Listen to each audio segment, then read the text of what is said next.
বাংলাদেশের প্রতিরক্ষা ইতিহাসে এক ঐতিহাসিক ঘটনা ঘটেছে। প্রথমবারের মতো দেশটি ব্যালিস্টিক মিসাইলের সফল পরীক্ষা চালিয়েছে।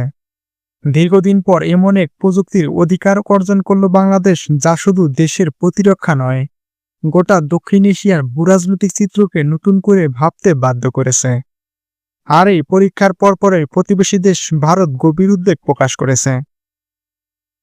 এই মিসাইলটি বাংলাদেশ তুরস্ক থেকে সংগ্রহ করেছে, যার পাল্লা 120 থেকে 200 কিলোমিটার। এটি একটি স্বল্প পাল্লার ব্যালিস্টিক মিসাইল, তবে একে মোবাইল লঞ্চার থেকেও ছোড়া যায়, যার ফলে তা দ্রুত মোতায়েনযোগ্য এবং আঘাত হানতে সক্ষম। এতে ব্যবহৃত হয়েছে আধুনিক গাইডেড প্রযুক্তি এবং শক্তিশালী বিস্ফোরক ওয়ারহেড।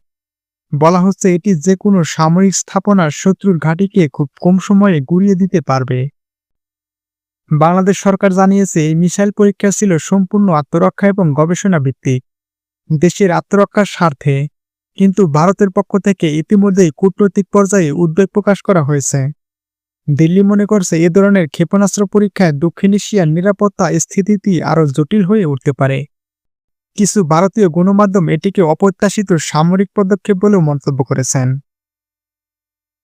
বিশ্লেষকরা মনে করছেন ভারতের এই উদ্বেগ মূলত বাংলাদেশকে প্রযুক্তিগত দিক থেকে এগিয়ে যেতে না দেওয়ার একটি কৌশল।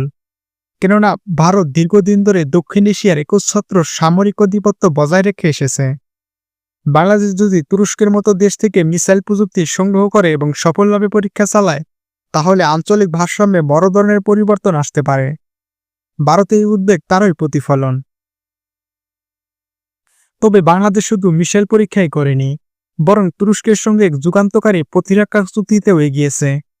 এখন থেকে বাংলাদেশে স্থাপিত হতে যাচ্ছে একটি সামরিক কারখানা, যেখানে গোলাবারুদ, আর্টিলারি শেল এবং হালকা অস্ত্র তৈরি হবে। এই কারখানা স্থাপন হবে চট্টগ্রাম এবং নারায়ণগঞ্জে, যেখানে থাকছে প্রযুক্তি স্থানান্তরের সুযোগ এবং স্থানীয় প্রশিক্ষণেরও ব্যবস্থা। এই কারখানাটি গড়ে তুলবে তুরস্কের রাষ্ট্রায়ত্ত প্রতিষ্ঠান MKE, যারা বিশ্বজুড়ে সামরিক প্রযুক্তি রপ্তানির জন্য পরিচিত। এতে শুধু বাংলাদেশ সেনাবাহিনী নয়, ভবিষ্যতে রপ্তানিকারক হিসেবে সরঞ্জাম কাজে লাগানো যেতে পারে। বিশ্লেষকরা বলছেন এটি বাংলাদেশের প্রতিরক্ষা খাতকে আমদানি নির্ভর অবস্থান থেকে আত্মনির্ভর অবস্থানের দিকে নিয়ে যাবে। বাংলাদেশ ও তুরস্কের এই সামরিক সম্পর্ক একদিনে গড়ে ওঠেনি।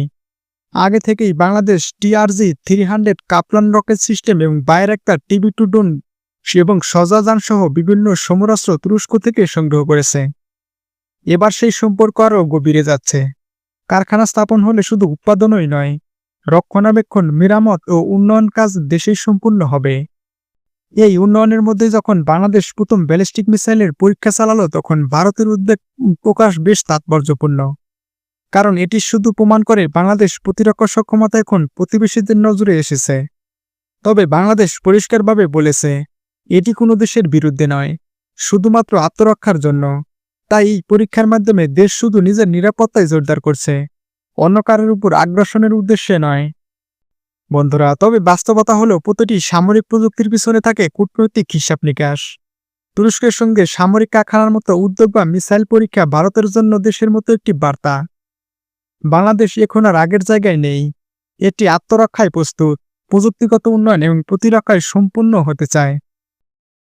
সবশেষে বলে, বাংলাদেশের প্রথম ব্যালিস্টিক মিসাইল পরীক্ষা ও তুরস্কের সঙ্গে সামরিক কারখানা স্থাপনের উদ্যোগ, এই দুটি ঘটনা দেশের ইতিহাসের একটি নতুন অধ্যায়ের সূচনা করেছে।